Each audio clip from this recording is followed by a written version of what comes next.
Muscular system is made up of over 600 muscles. While we won't be covering all 600 individual muscles in this overview video, we will be discussing the main functions of the muscular system, the 5 major properties, the 5 types of muscle movements, 3 types of muscles, and how all of this works together to make up what we know as the muscular system. The primary purpose for the muscular system is to provide movement for the body. Now these muscles receive their ability to move through the nervous system. There are 5 major properties to the muscular system. Number 1, muscles are excitable or irritable. This means that they are capable of receiving stimulation and responding to stimulation from the nerves. 2, they are contractible. After receiving stimulation, they are capable of contracting or shortening. Being extensible means a muscle can be stretched without damage by the application of force.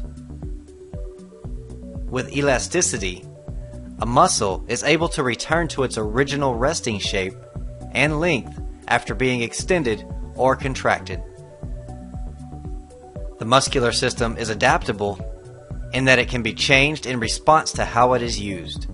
For example, a muscle will enlarge or undergo hypertrophy with increased work. But on the other hand, it can go into atrophy or waste away if deprived of work. Now, let's look at the 5 types of muscle movements. Number 1, adduction. Adduction is the moving of a body part toward the midline of the body.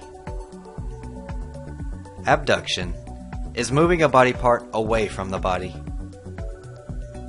Flexion means bending a joint to decrease the angle between 2 bones or 2 body parts. Extension is straightening and extending of the joint to increase the angle between 2 bones or body parts. And lastly, rotation involves moving a body part around an axis.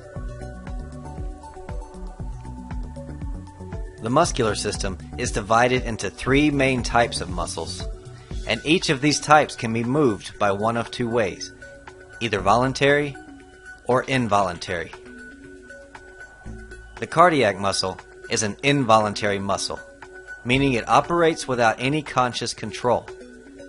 These muscles form the walls of the heart and contracts to circulate the blood. The visceral or smooth muscles are also considered involuntary. These muscles are found in organs or organ systems such as the digestive or respiratory system.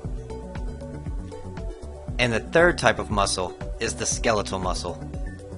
These are what we typically think of when talking about muscles. These muscles attach to the skeleton and provide the skeleton with the ability to move. The skeletal muscles are classified as voluntary.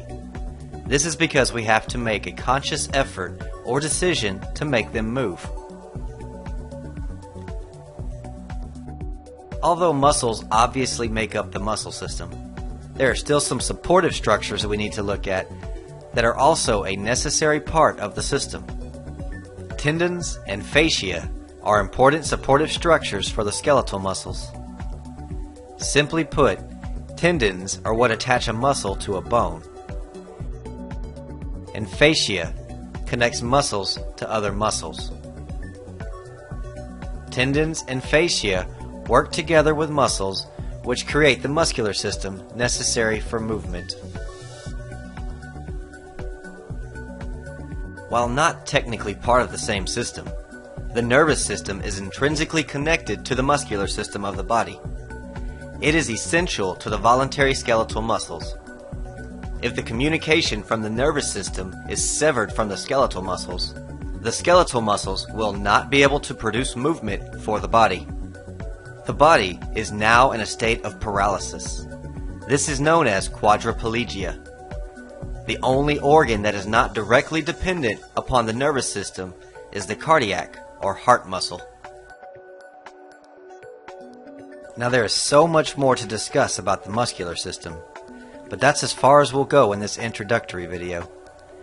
After watching this video, you should at least have a basic understanding of what makes up the muscular system, its properties, and functions. For a more in-depth study of the muscular system, look for future CTE videos where we will cover topics such as the 14 major muscle groups, as well as topics such as common diseases and conditions specific to the muscular system.